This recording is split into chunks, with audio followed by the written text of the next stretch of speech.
Kimberly, Yes. if I'm going to buy a car and I've negotiated my price with Ray, the sales manager on the front end, and I actually now need to consummate the deal. Yes. SAT word. What a That word. is, that's something that happens a lot here in Vegas. Oh. Consummation, yeah. The What deal gets documents? consummated a Stop. lot here. Stop. Be good. What documents do I need to bring, Kimberly? Documents to the dealership. Okay.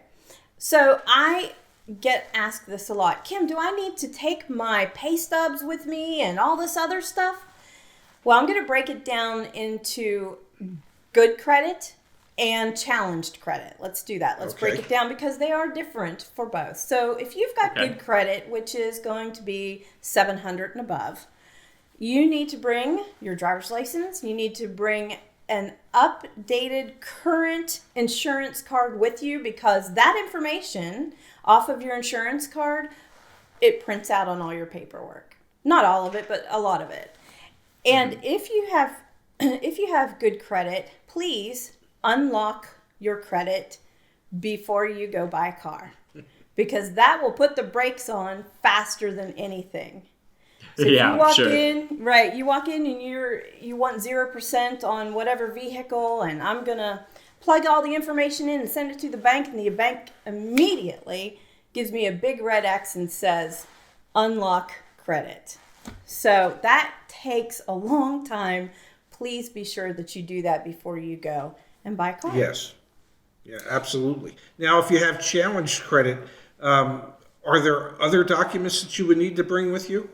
Yes, this is the one I get asked about a lot. So if you have challenged credit, and that's going to be anything with a 6 in front of it, and I say that because every bank is different.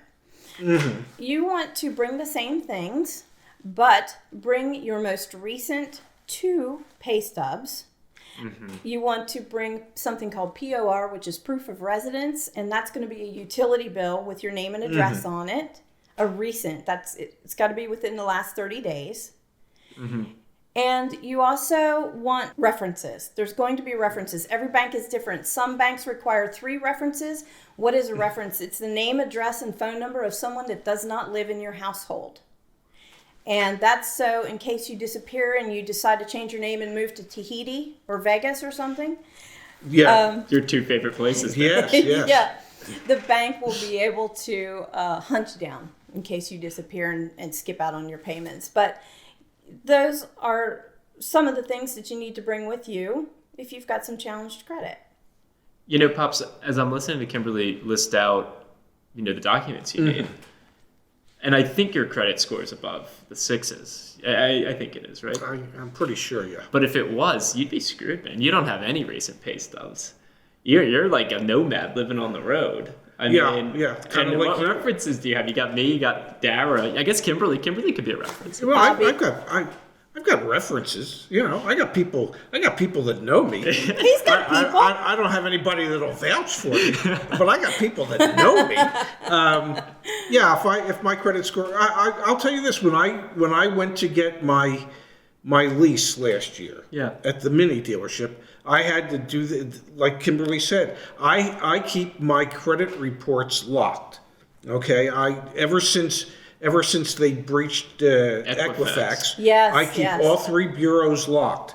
And so a couple days before I was going to get the car, I applied to BMW Financial Services or Mini Financial Services, and I unlocked my credit reports prior to that. And I knew from experience that they always used Experian. Well, what I didn't know that has changed over the course of time is that they won't rely just on one bureau anymore because of the breaches, so that I had to unlock either TransUnion or Equifax as well so that they could run a second bureau to make sure that I wasn't scamming them on the first bureau. Interesting. Very But interesting. I did that a couple days before I was to go in and get the car because I didn't want there to be a dumb guy like me sitting in front of my finance manager going, "Oh shit, I forgot to unlock my credit bureaus." And the finance manager's going, Ray! All that experience. What did the you heck, do with Ray? it all? Yeah. Kimberly, one other thought that comes to mind, another document that you would want to bring, you can correct me if I'm wrong here, but how you're going to put down, if you're putting down a down payment, how you're going to put that down. Because don't most dealerships have a limit that you can put on a credit card or things like that? Most do, yes. Most do. They do. The dealership I worked for when I first started was $2,000, and then they went down to $1,000. And that's generally because of fees that they have to pay every time they swipe that card. And I've had people that have a 0% card for $50,000, and they get points on their card, and they can fly around the world if they come in and, put the whole car on their card. But most dealerships just can't do that. So write a check for your down payment, or you can put, call the dealership and ask them, how much can I put as a down payment on my card?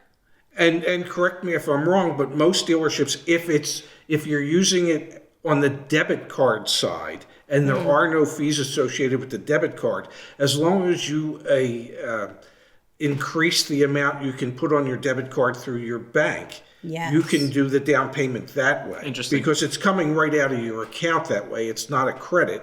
You're not using a credit card. You're using a debit card. There's no fees to the dealership. So that's another way you can put money down. That's a very, very good thing to bring up, Ray, because if you do plan on doing it that way, please let your bank know ahead of time. Yes. Hey, I need to get authorization to put, $2,000. I'm going to the dealership today. Let them know, because that's also something that can put the brakes on if your card won't swipe. Now, Kimberly, what about a trade-in? What about a trade-in if I'm trading in a vehicle? Are there other documents? I mean, I'm imagining you got to bring the title with you, right? But what else? Well, only if it's paid off. Well, in some states, the state actually holds the title till it's paid off. I asked Kimberly, Pops. Oh, Ray, no. Oh, Ray. She's the talent, man. How does it feel? No. How does it feel? I didn't get you a shirt. I didn't get you a trailer. We did nothing. hair and makeup this morning, though. No, you did hair and makeup. Hair and makeup. Oh my God, Ray, you poor thing. I powdered my ass. Thank God. Thank God he powdered his ass. I mean, because if he wouldn't, I don't know. I'm just glad you did that. I couldn't be sitting here if I hadn't. Okay. We'll let Kimberly take it from here. Your question again, Zach? Trade-in. What documents do I need to bring? Okay, yes. Well, as Ray was just about to say... Not me. Every state is different. So, for example, most states, I'm going to say, hold the title until it's paid off. And that's a good way to do it, because Maryland is a two-part title state where they hold a copy, the customer has a copy. You can't do any transactions unless you have both copies if it's paid off. I mean, it's a little crazy. And I think there are a couple other states like that too. When you're trading a car in, as far as documents go, if the car is paid off, bring that title with you. Do not sign that title until you're in the finance office, so that the finance manager can show you exactly where to sign the title. Because if you screw it up and you accidentally sign on the wrong line, that's a huge issue that the title department has to deal with, and it does involve the customer. Now you've got to get a new duplicate title, and that takes a long time to do. So just wait until you get in front of the finance manager. They'll show you where to sign it. If you're in a state that says "and" on the title, you must have that other person sign a few documents releasing it. Period. Mm-hmm. So there are some states where if there's like a husband and a wife on a title, the husband could just, or let's use the wife. The wife could just go and she could trade in the vehicle. But in other states, you need both. Well, I was just trying to empower the woman in that stance, but I guess maybe that was the wrong in my experience, it's always been the husband that's tried to screw the wife. Yes, that's right. Has that been your experience? Yeah, it's always been my experience. So they go home, honey, I got a new car, and then you're going to pay for it. Yeah. I've got so much to learn. If the trade title says "and," and there's two people on it, both people need to sign release documents for that title. If you're in a state where it says, Ray or Zach, well, Ray, you can trade that car in and Zach will never know. Well, he might when he sees it's missing. Yeah, that's true. Yeah. That's true. Cool. So you Yeah. want to be prepared that way too. Any other thoughts about what you should bring when you're finalizing a car deal, whether it's trade? We talked about, obviously driver's license, proof of insurance, title, registration, lien release if the car has been paid off. Always, there's usually either a letter from the bank stating that they no longer have an interest in the vehicle, Yeah. or in the state of Maryland will send you that the interest is, the bank no longer has an interest. So those things are necessary. Nice. I have a question for Ray. Uh-oh. Whenever someone trades a car in, do you ask them if they have both keys? How many people lost a key? Yes, we used to always ask for both keys, and we would deduct about $300 if they didn't have a second key, because the cost of a key today, it's not just, you cut a key. There's electronics involved in the keys, and they have to be programmed. For instance, a mini key, you can't get it right away. You got to get it out of Germany. So yeah, and BMWs can be the same way. So it's so much more expensive that as an appraiser, I would always ask, do we have both sets of keys?